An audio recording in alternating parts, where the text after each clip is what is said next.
క్రీస్తునందు ప్రియమైనటువంటి దేవుని బిడ్డలారా, ఈరోజు అతి ప్రాముఖ్యమైనటువంటి నోవహ్ ఆర్క్ గురించి తెలుసుకుందాం. నోవహ్ ఆర్క్ ఎందుకు తయారు చేయబడింది? నోవహ్ ఆర్క్ వలన మనకు వచ్చేటువంటి లెసన్ ఏంటి? ఒక్కసారి మనం పరీక్షించుకున్నట్లయితే, దేవునికి దూరమైపోయినటువంటి తన కుమారులు, ఇహలోక సంబంధించి అదేవిధంగా పరలోకానికి సంబంధించినటువంటి దేవదూతలుగా పిలువబడ్డటువంటి దేవుని కుమారులు ఈ లోకములోనికి వచ్చిన తర్వాత ఇష్టానుసారంగా దేవుని యొక్క మాట వినకుండా నరుల కుమార్తెలను చేసుకొని వారి యొక్క జీవితాన్ని సర్వనాశనం చేసుకున్నారు. నా ప్రాణమా తినుము తాగుము సుఖించుము అని చెప్పేసి వారి యొక్క జీవితంలో అన్ని కోల్పోయారు. ఇటువంటి సమయంలో దేవుడు నరుని సృష్టించినందుకు చింతించెను అనేటువంటి మాటను మనం చూస్తూ ఉన్నాం. ఆదికాండము 6వ అధ్యాయము 5వ వచనాలు కానీ మనం చూసినట్లయితే చాలా క్లియర్గా వ్రాయబట్టాన్ని మనం చూస్తూ ఉన్నాం. దేవుడు ఈ నరులను బట్టి చింతించాడట. ఆయన హృదయం చాలా బాధపడిందంట. ఎందుకు బాధపడవలసిందని అంటే, దేవునికి దూరం అయిపోయారు వీళ్ళు, దేవునికి దగ్గరగా లేరు వీళ్ళు. ఇటువంటి సమయంలో దేవుడు ఒక నిర్ణయం తీసుకున్నాడు.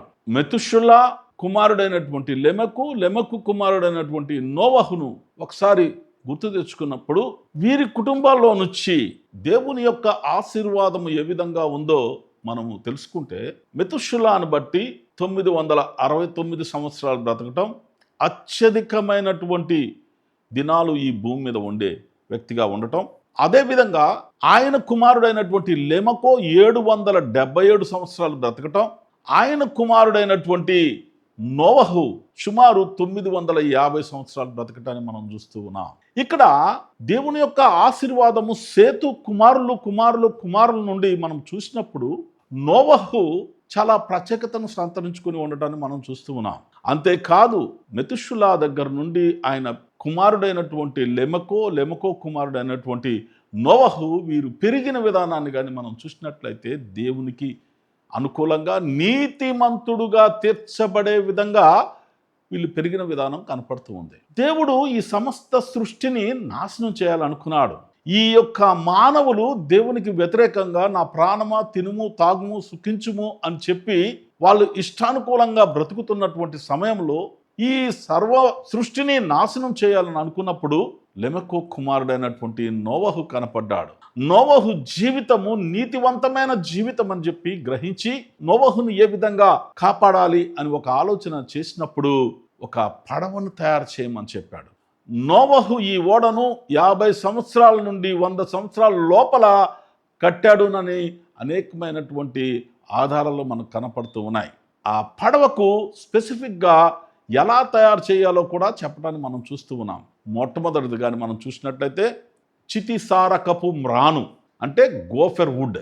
ఈ యొక్క గోఫెర్ వుడ్తో ఈ యొక్క పడవను తయారు చేయాలని చెప్పారు. ఇంకొక విషయాన్ని కూడా మీకు చెప్పదలుచుకున్నాను. ఇదే గోఫర్ వుడ్ గురించి మనం ఆలోచన చేసినట్లయితే ఈ గోఫర్ వుడ్ అమెరికాలో కొంత దొరుకుతుంది, ఇప్పుడు ఇండియాలో కూడా కేరళలో దొరుకుతుందని మేము రీసెర్చ్ చేస్తూ ఉన్నాం. దేవుడి చిత్తమైతే ఒకరోజు వాటిని కూడా అన్నిటిని కూడా మీ ముందుకు తీసుకొని వస్తాం.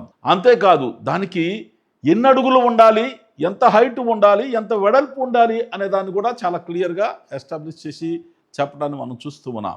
ఒకసారి దాన్ని చూసినట్లయితే 300 మూరలు అంటే క్యూబిట్స్ బారు ఉండాలి, అంటే పొడవు ఉండాలి. అదేవిధంగా 50 మూరల వెడల్పు ఉండాలి. అదేవిధంగా 30 మూరల ఎత్తు ఉండాలి. అంటే ఆయన నిర్దేశించినటువంటి సిస్టమ్ ప్రకారం నోవహుతో ఆ పడవను తయారు చేయమని ఆజ్ఞ ఇవ్వటాన్ని మనం చూస్తూ ఉన్నాం. అంతేకాదు, ఇంకా చాలా విషయాలు మనం తెలుసుకోవాలి. దీన్ని 3 అంతస్తులుగా చేయమన్నాడు. ఈ 3 అంతస్తులుగా చేసిన తర్వాత అందులో అరలు పెట్టమని చెప్పడాన్ని మనం చూస్తూ ఉన్నాం.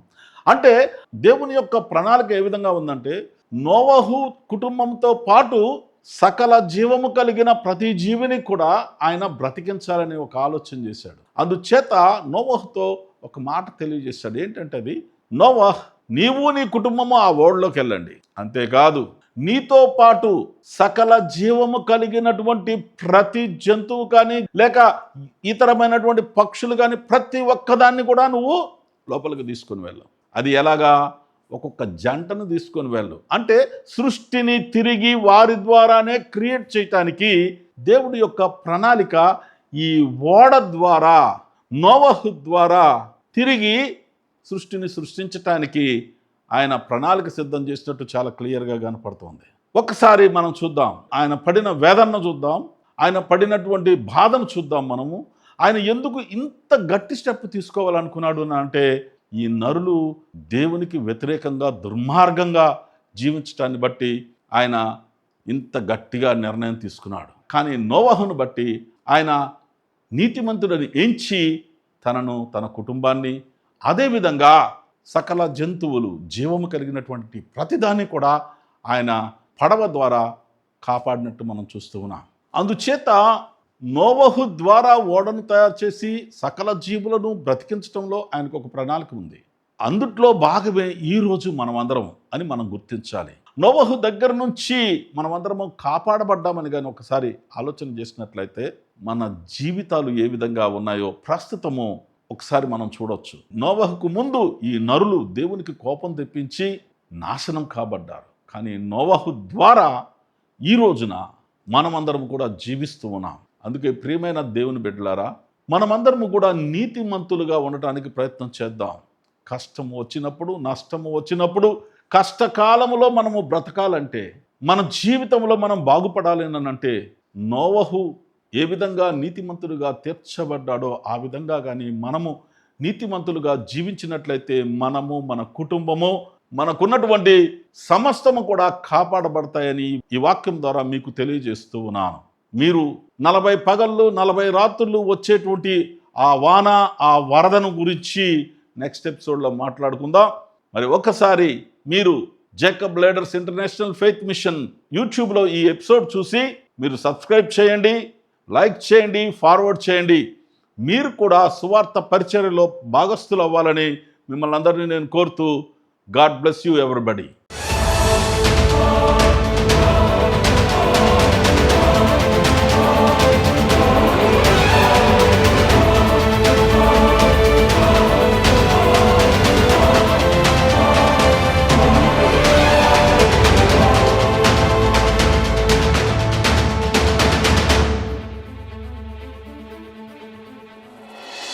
Jacob's leader international faith mission YouTube channel ని మీ ముందుకు తీసుకొస్తున్నాము. మీరందరూ కూడా లైక్ చేయండి, షేర్ చేయండి, సబ్స్క్రైబ్ చేసుకోండి.